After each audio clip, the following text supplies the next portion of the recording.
இன்று முதல் நான் உன்னை ஆசீர்வதித்திடுவேன். நன்மைகளால் உன் வாழ்வை நானே நிறைத்திடுவேன்.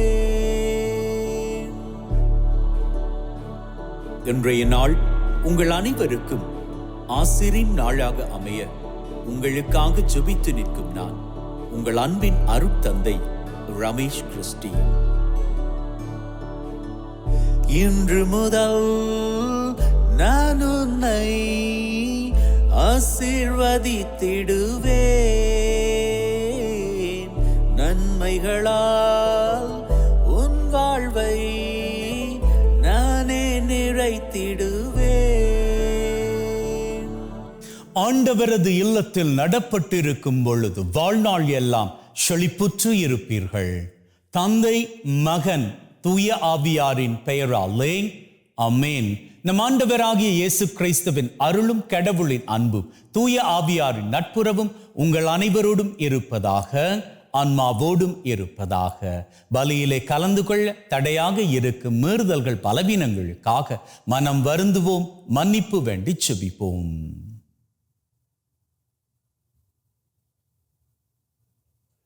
ஆண்டவரே இரக்கமாயிரும், ஆண்டவரே இரக்கமாயிரும்.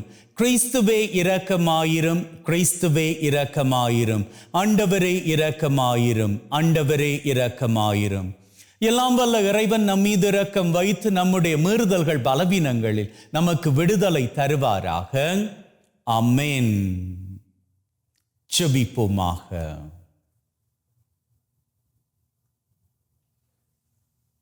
அன்பே ஊற்றாகிய தகப்பனே, ஒரு புதிய நாளிலே எங்கள் ஒவ்வொருவரையும் வாழுவதற்கு என்று தட்டி எழுப்பி இருக்கிறீரே, உமக்கு கோடான கோடி நன்றிகளை ஏறெடுக்கிறோம். மேலும் தகப்பனே, இன்றைய நாளிலே யாரெல்லாம் தங்களது பிறந்த தினத்தை நினைத்து உமக்கு நன்றிகளை ஏறெடுக்கின்றார்களோ, யாரெல்லாம் தங்களது திருமண ஆண்டை குறித்து உமக்கு நன்றிகளை ஏறெடுக்கின்றார்களோ, யாரெல்லாம் தங்களது குருத்துவ துறவற வாழ்க்கையில் நீர் அவர்களுக்கு செய்த நன்மையின் காரியங்களை நினைத்து உமக்கு நன்றிகளை ஏறெடுக்கின்றார்களோ, அத்தனை பேரையும் நிறைவாக ஆசீர்வதிப்பீராக.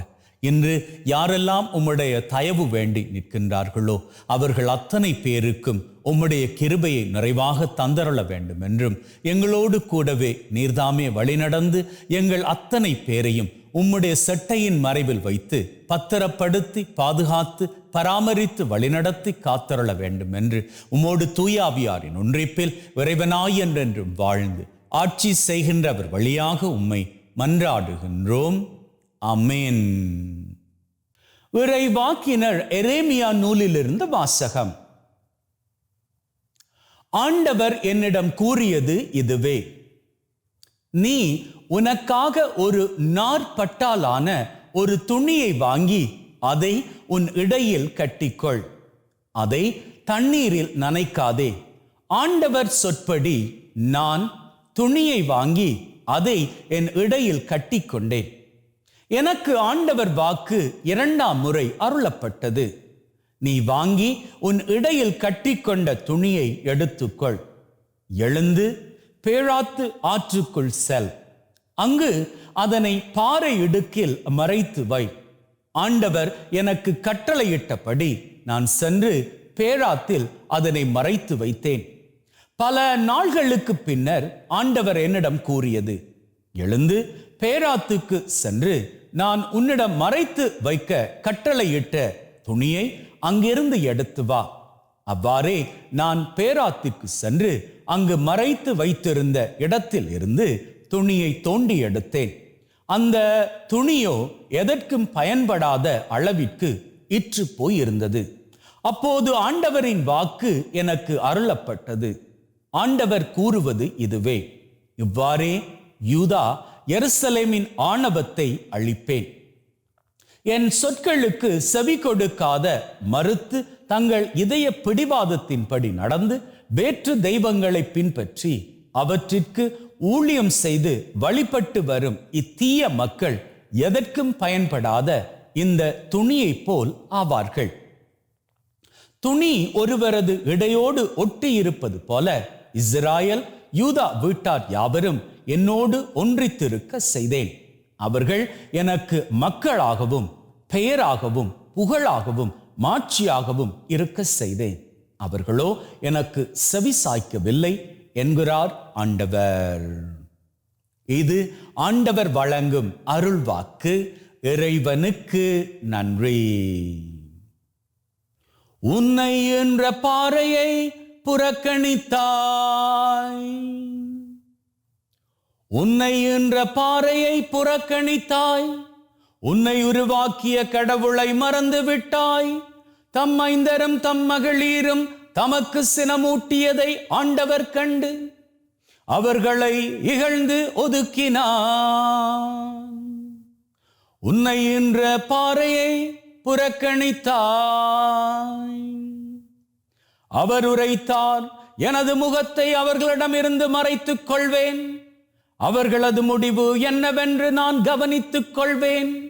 ஏனெனில் அவர்கள் கேடுகட்ட தலைமுறையினர், நேர்மை அறவே அற்ற பிள்ளைகள்.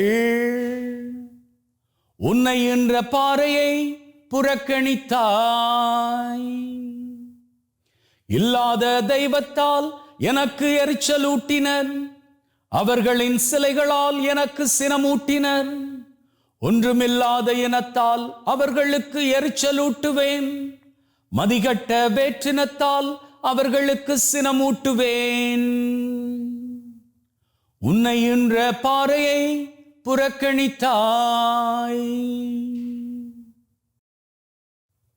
அல்லேலூயா, அல்லேலூயா. தம் படைப்புகளுள் நாம் முதற்கனிகள் ஆகும்படி உண்மையை அறிவிக்கும் வார்த்தையால் நம்மை ஈன்றெடுக்க அவர் விரும்பினார். அல்லேலூயா. ஆண்டவர் உங்களோடு இருப்பாராக, ஆன்மாவோடும் இருப்பாராக. மத்தேயு எழுதிய நற்செய்தியிலிருந்து வாசகம். ஆண்டவரே, மாட்சி உமக்கே.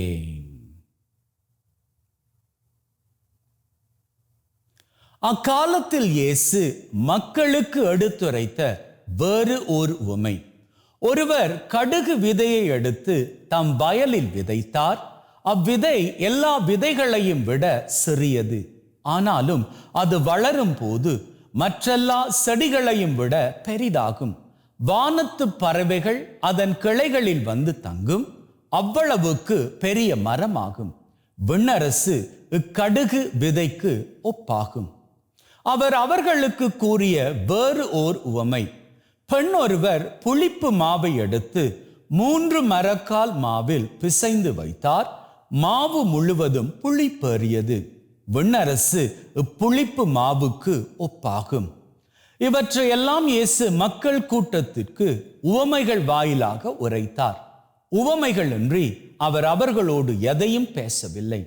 நான் உவமைகள் வாயிலாக பேசுவேன், உலக தோற்றம் முதல் மறைந்திருப்பவற்றை விளக்குவேன் என்று இறைவாக்கினர் உரைத்தது இவ்வாறு நிறைவேறியது. இது கிறிஸ்து வழங்கும் நற்செய்தி. கிறிஸ்துவே உமக்கு புகழ்.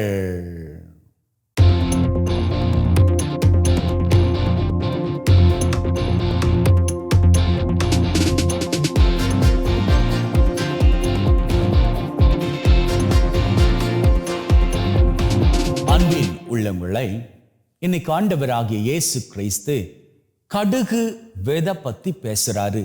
இந்த கடுகு விதை எல்லா விதைகளையும் விட ரொம்ப சிறியது.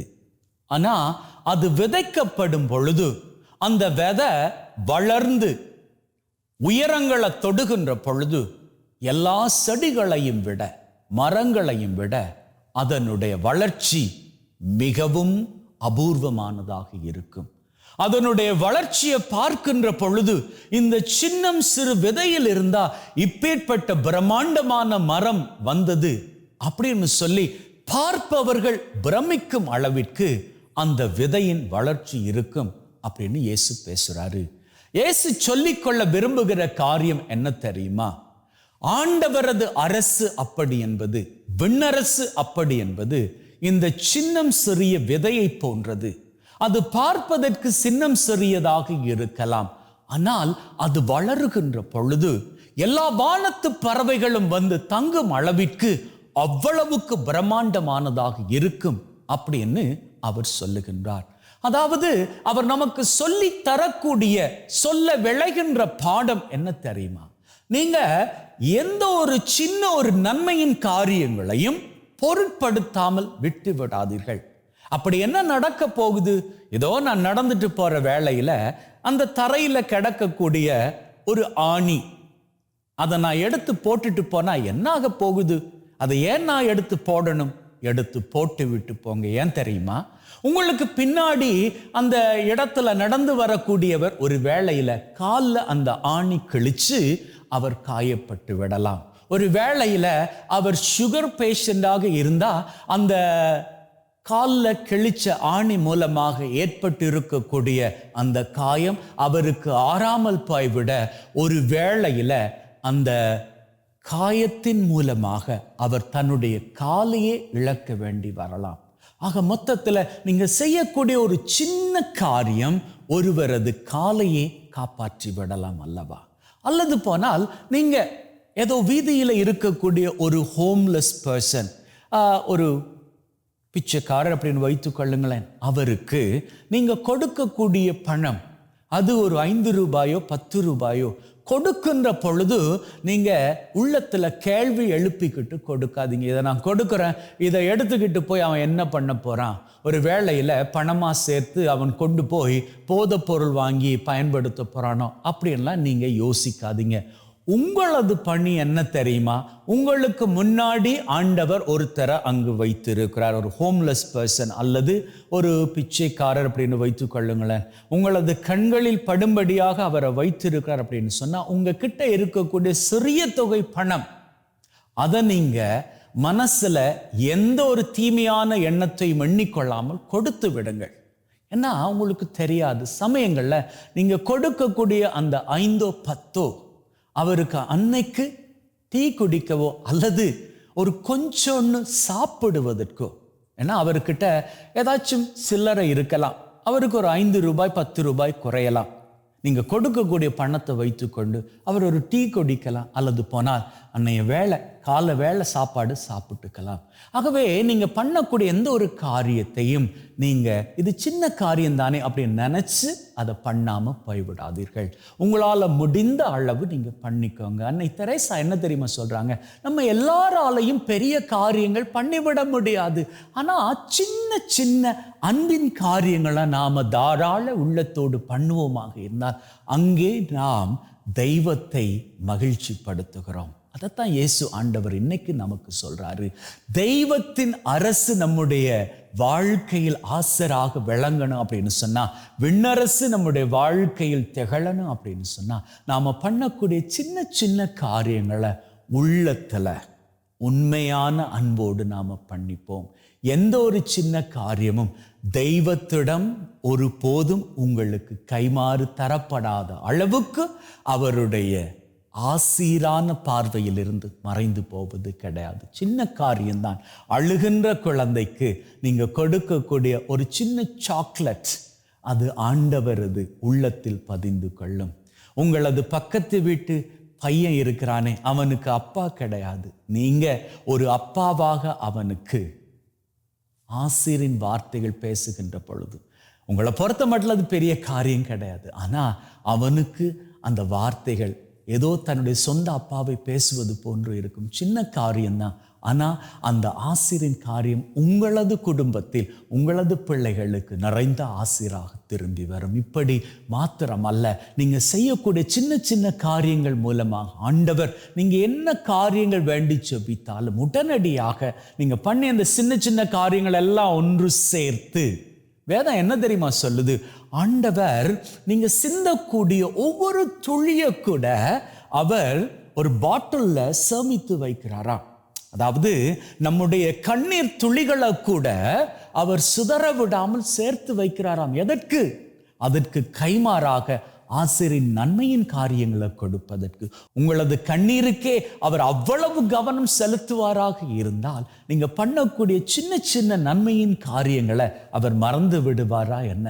நீங்க உங்களது வாழ்க்கையில் பண்ணிக்கொண்ட அத்தனை காரியங்களுக்கும் நன்மையின் காரியங்களுக்கும் ஆண்டவர் கைமாறை கொடுப்பார். இன்னைக்கு திருப்பலி வேளையில உள்ளத்தில் உறுதியான நம்பிக்கையோடு உங்களது வாழ்க்கையில் நீங்க பண்ணிக்கொண்ட அத்தனை சின்ன சின்ன நன்மையின் காரியங்களையும் ஆண்டவர் உங்களுக்கு கைமாறாக நன்மையின் கைமாறாக கொடுப்பார் அப்படின்னு நீங்க நம்புவீர்களாக இருந்தால் இன்னைக்கு நீங்க நற்கரணை எழுந்தேற்றத்தின் போது வேண்டி ஜெபிக்கக்கூடிய 7 தேவைகளின் பொழுது உள்ளத்தில் உறுதியான நம்பிக்கையோடு கேட்டுக்கொள்ளுங்கள். ஆண்டவரே இந்த காரியங்கள் எங்களுக்கு நிறைவேற்றி தரப்பட வேண்டும் அப்படின்னு கேட்டுக்கொள்ளுங்கள். நிச்சயமாக ஆண்டவர் உங்களது வாழ்க்கையில் அவற்றை நிறைவேற்றி கொடுப்பார். நிறைவேற்றி கொடுக்க உங்களது வாழ்க்கை மகிழ்வின் சிகரங்களை உயரங்களாக தொட்டுக் கொள்ளும். ஆமென்.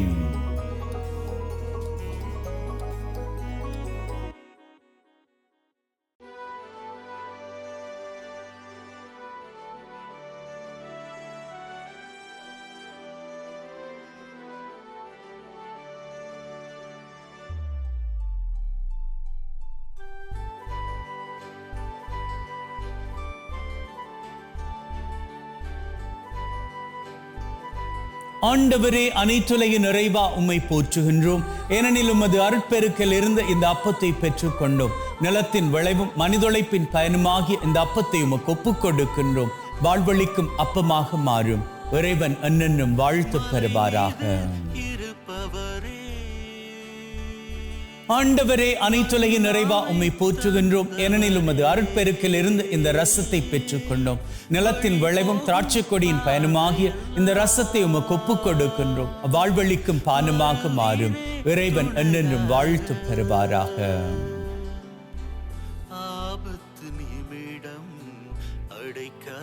Wash away from my iniquities, cleanse me from all my sins. சகோதர சகோதரிகளை, பிள்ளைகளை, என்னுடையதும் உங்களுடையதுமான இந்த பலி நம் தந்தையாகிய இறைவனுக்கு ஏற்றதாகும்படி மன்றாடுங்கள். நம் ஆண்டவர் திருப்பெயரின் புகழ்ச்சிக்காகவும் மாட்சிக்காகவும் திரு அவையின் நன்மைக்காகவும் கையிலிருந்து இந்த பலியை ஏற்றுக்கொள்வாராக. மீட்பு கூற்றாகிய தகப்பனை ஒப்பு கொடுக்கின்ற பலி வழியாக எங்கள் வாழ்வின் மீது நிறைய ஆசிரை பொழிந்தருள்வீராக. எங்கள் ஆண்டவராகிய கிறிஸ்து வழியாக உம்மை மன்றாடுகின்றோம். ஆமென். ஆண்டவர் உங்களோடு இருப்பாராக, ஆன்மாவோடும் இருப்பாராக. இதயங்களை மேலே எழுப்புங்கள். ஆண்டவரை நோக்கி எழுப்பியுள்ளோம். நம் இறைவனாகிய ஆண்டவருக்கு நன்றி கூறுவோம். அதுவே தகுதியும் நீதியுமானது. தூயவரான தந்தையே, என்றும் வாழும் எல்லாம் வல்ல இறைவா, எந்நாளும் எவ்விடத்திலும் நாங்கள் உமக்கு நன்றி பலி செலுத்துவது மெய்யாகவே தகுதியும் நீதியுமாகும். எங்கள் கடமையும் மீட்புக்குரிய செயலுமாகும். உம்முடைய வார்த்தையானவர் வழியாக அனைத்தையும் படைத்தீர். அவரை மீட்பராக இடைற்றுபவராக எங்களுக்கு அனுப்பினீர்.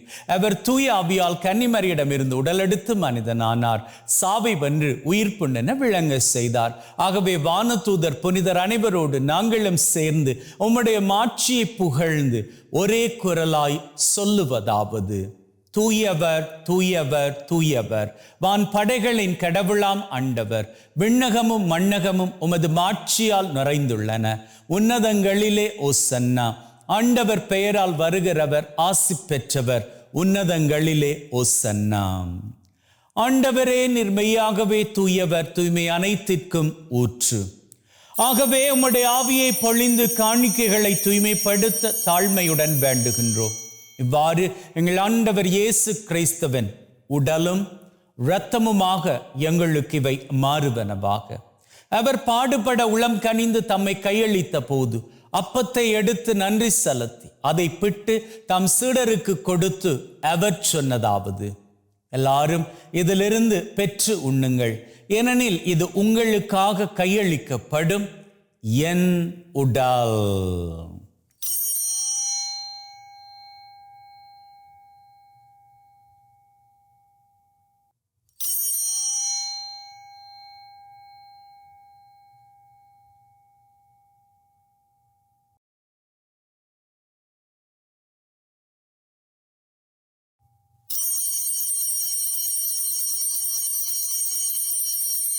அவ்வண்ணமே உணவருந்திய பின் கிண்ணத்தை எடுத்து நன்றி செலுத்தி தம் சீடருக்கு கொடுத்து அவர் சொன்னதாவது, எல்லாரும் இதிலிருந்து பெற்று பருகுங்கள், ஏனெனில் இது புதிய நித்திய உடன்படிக்கைக்கான என் ரத்தம், பாவ மன்னிப்புக்கென்று உங்களுக்காகவும் எல்லாருக்காகவும் சிந்தப்படும். இதை என் நினைவாக செய்யுங்கள்.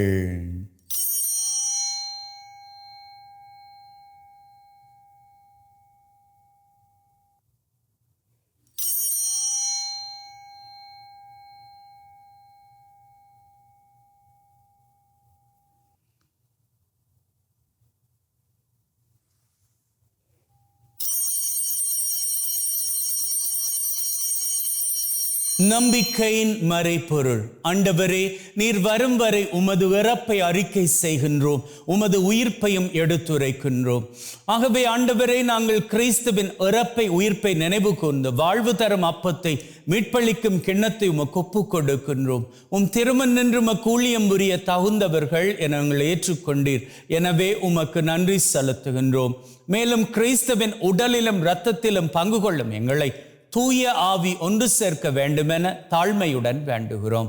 ஆண்டவரே, உலகெங்கும் பரவி இருக்கும் உம்முடைய திரு அவை, எங்கள் திரு தந்தை லியோ, எங்கள் ஆயர் தாமஸ் மற்றும் உம்முடைய குருக்கள், கன்னியர்கள், துறவியர்கள், பொதுநிலையினர் எங்கள் அனைவரையும் பரம அன்பின் உறுதி பெற செய்தருளும். உயிர்த்தெழும் எதிர்நோக்குடன் இறந்து போன எங்கள் சகோதர சகோதரிகளை, இறந்தோர் அனைவரை ஒளிர்மிக்கவும் திருமுன்னேற்றுக் கொள்ளும்.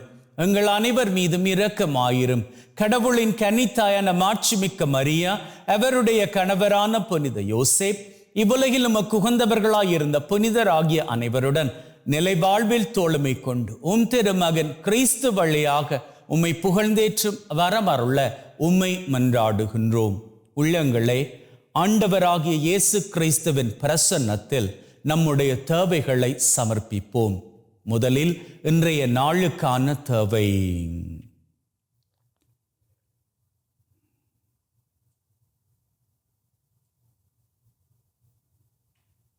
இந்த வாரத்திற்கான தேவை.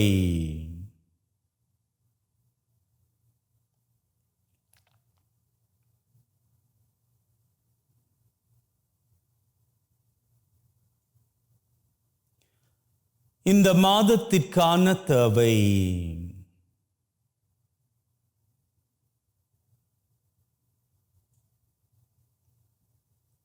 இந்த வருஷத்திற்கான தேவை.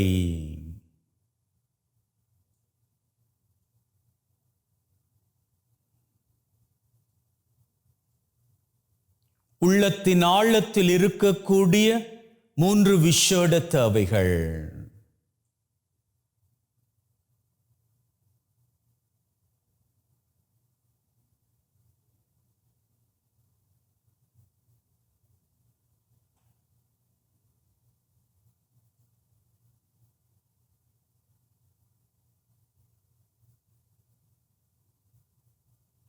அத்தோடு உலகிலே நிரந்தர சமாதானம் நிலைக்க வேண்டும் என்றும் ஜெபித்து நிற்போம்.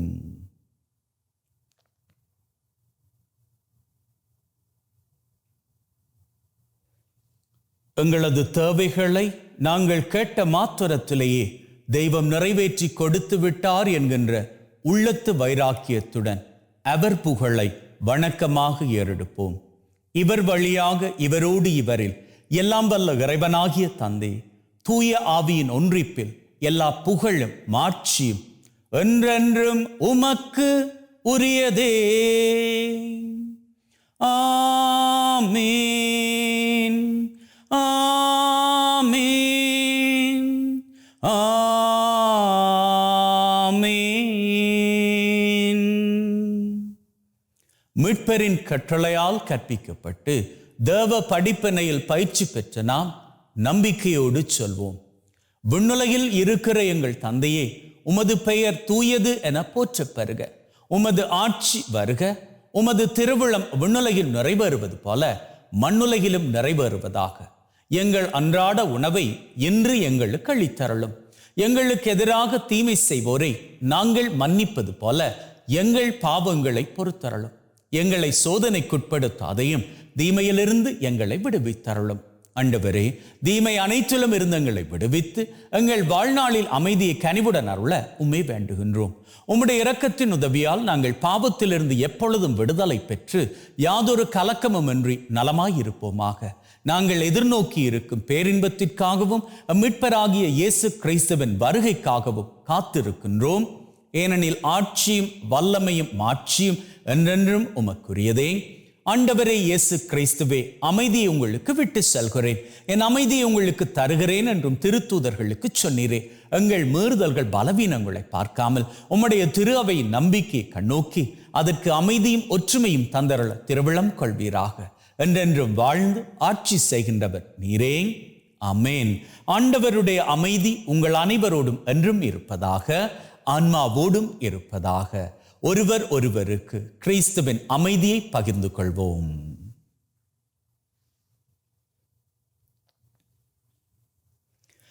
உலகின் பாவங்களை போக்கும் இறைவனின் செம்மறியே, எங்கள் மேல் இரக்கமாயிரும். உலகின் பாவங்களை போக்கும் இறைவனின் செம்மறியே, எங்கள் மேல் இரக்கமாயிரும். உலகின் பாவங்களை போக்கும் இறைவனின் செம்மறியே, எங்களுக்கு அமைதியை அளித்தருளும். இதோ நம் ஆண்டவராகிய இயேசு கிறிஸ்து நம் ஒவ்வொருவரையும் மகிழ்வோடு வாழ அழைத்து நிற்கும் தெய்வம். அழைக்க பெற்ற நாங்கள் பேறு பெற்றோர். ஆண்டவரே, தேவரீர் என் உள்ளத்தில் எழுந்தருள நான் தகுதியற்றவன், ஆனால் ஒரு வார்த்தை மட்டும் சொல்லி அருளும், என் ஆன்மா நலமடையும்.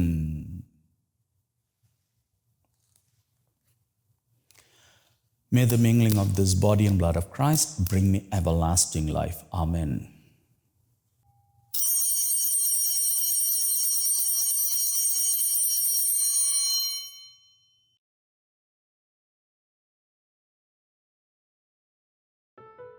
இயேசுவே, உம்மை என் இருதயத்தில் பெற்றதற்காக நன்றி. என்னுள் வாசமாயிருந்து என்னை வழிநடத்தும். என் சிந்தனை, வார்த்தை, செயல் அனைத்தும் உமக்கு பிரியமானவையாக இருக்க அருள் தாரும்.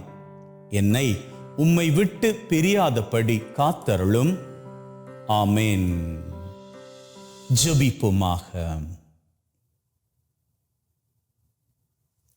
அன்பே ஊற்றாகிய தகப்பனே, இன்றைய நாளிலே எங்கள் அத்தனை பேரையும் உம்முடைய சித்தத்தின் மூலமாக நிறைவாக ஆசீர்வதித்திருக்கிறீரே. உமக்கு நன்றிகளை ஏறெடுக்கின்றோம்.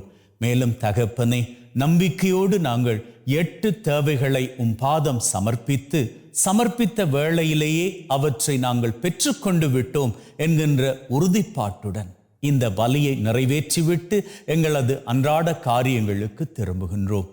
கூடவே இருந்து எங்களை வழிநடத்துவீராக. எங்களது நம்பிக்கை வீண் போகாது காத்துக்கொள்வீராக. அப்பா தகப்பனே, உம்முடைய ஆசீரின் கிருபை இன்று மட்டுமல்ல எந்நாளும் எங்களை தொடர்ந்து வர நீர்தாமே கிருபை செய்ய வேண்டும் என்று எங்கள் ஆண்டவராகிய கிறிஸ்து வழியாக உம்மை மன்றாடுகின்றோம். ஆமென். ஆண்டவர் உங்களோடு இருப்பாராக, ஆன்மாவோடும் இருப்பாராக. எல்லாம் வல்ல இறைவன் தந்தை, மகன், தூய ஆவி உங்கள் அனைவரையும் ஆசீர்வதிப்பாராக. ஆமென். சென்று வாழுங்கள். திருபலி நிறைவேறிற்று. இறைவனுக்கு நன்றி. அன்பின் உள்ளங்களே, ஆண்டவர் பிரியப்படுகின்றார்.